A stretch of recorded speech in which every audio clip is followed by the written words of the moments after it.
With regard to Brian's presentation, which I thought was extremely well done and also extremely good looking, the whole presentation layer of it, I want to talk a little bit about that because in your profile on LinkedIn, Erin, you talk about how you are a fan of great design.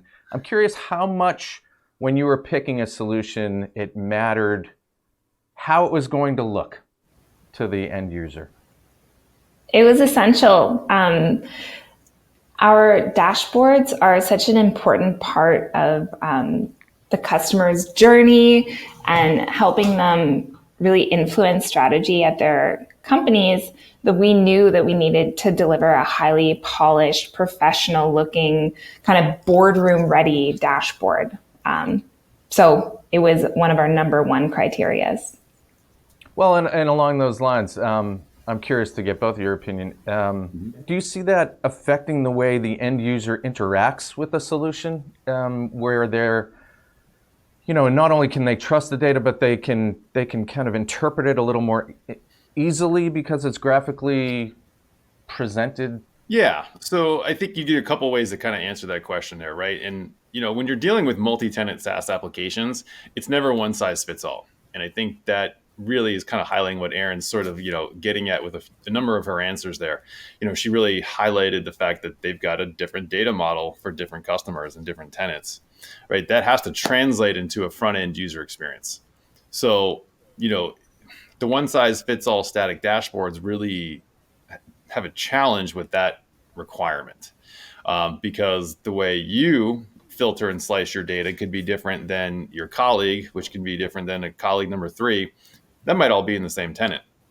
So the front end really has to have the different options to either, support it out of the box, right? So that means they can map to user permissions and controls. So when the page just loads, it loads with what that user is eligible to see, as well as taking it a step further and say, okay, this is a good start, but I want to take it down a different lane. And that lane's only going to be for me.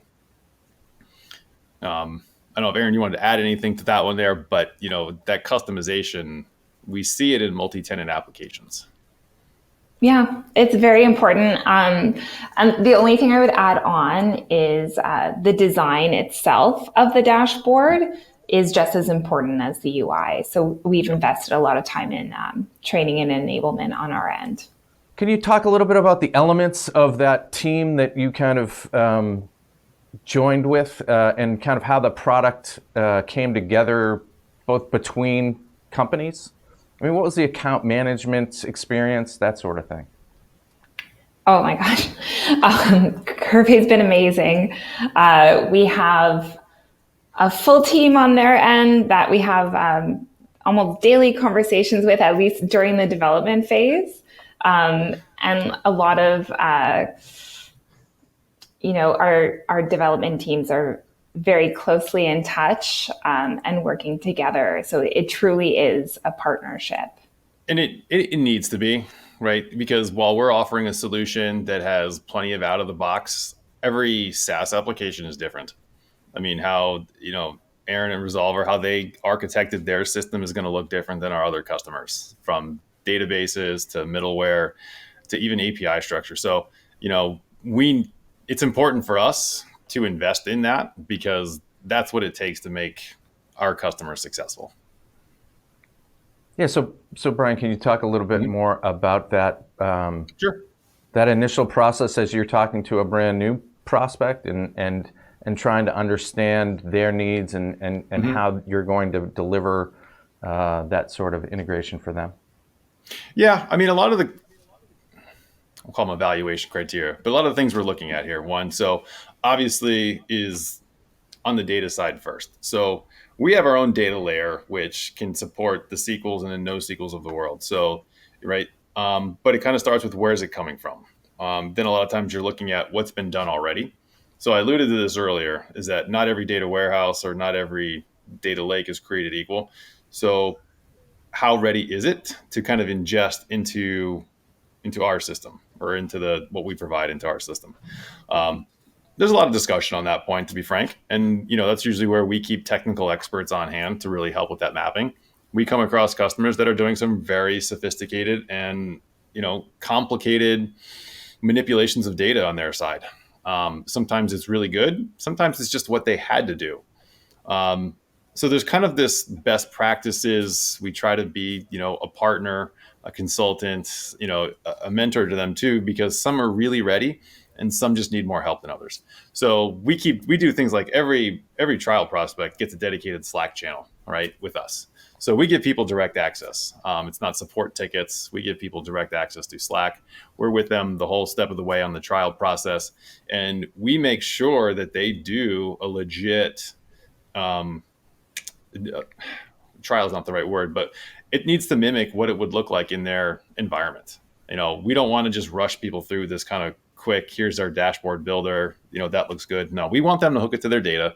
We want them to hook it to their user permissions.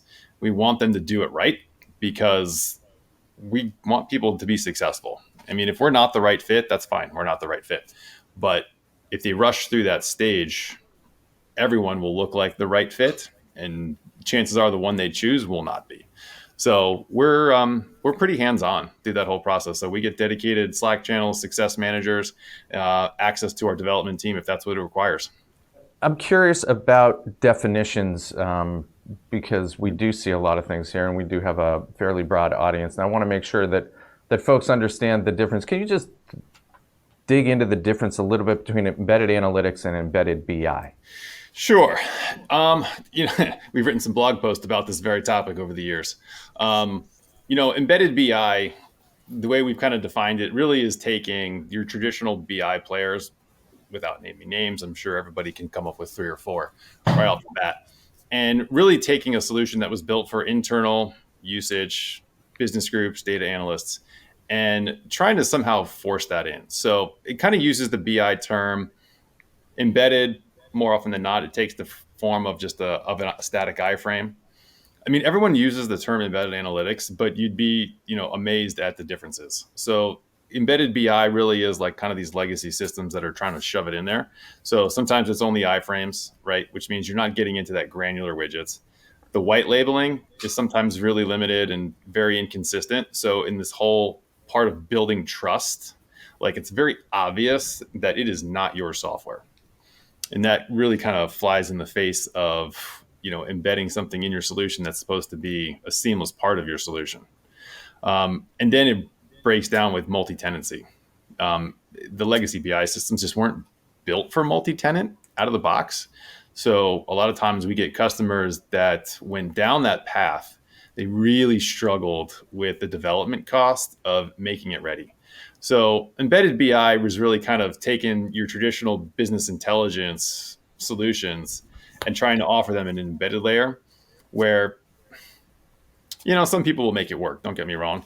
But for the most part, we find anybody that's kind of gone down that path and really struggled with it, it usually falls into one of those buckets there. It's either the multi-tenancy gets them into trouble, the security model gets them into trouble, sending data to a third-party cloud sometimes becomes a showstopper.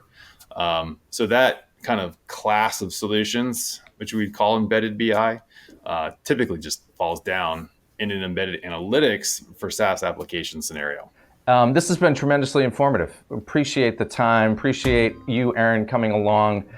Brian, thanks very much. And obviously best of luck with Curve and everything you have coming up in the next year. All right. Thanks for having us. Thank you. If your business would like to be featured in a future event, contact us today.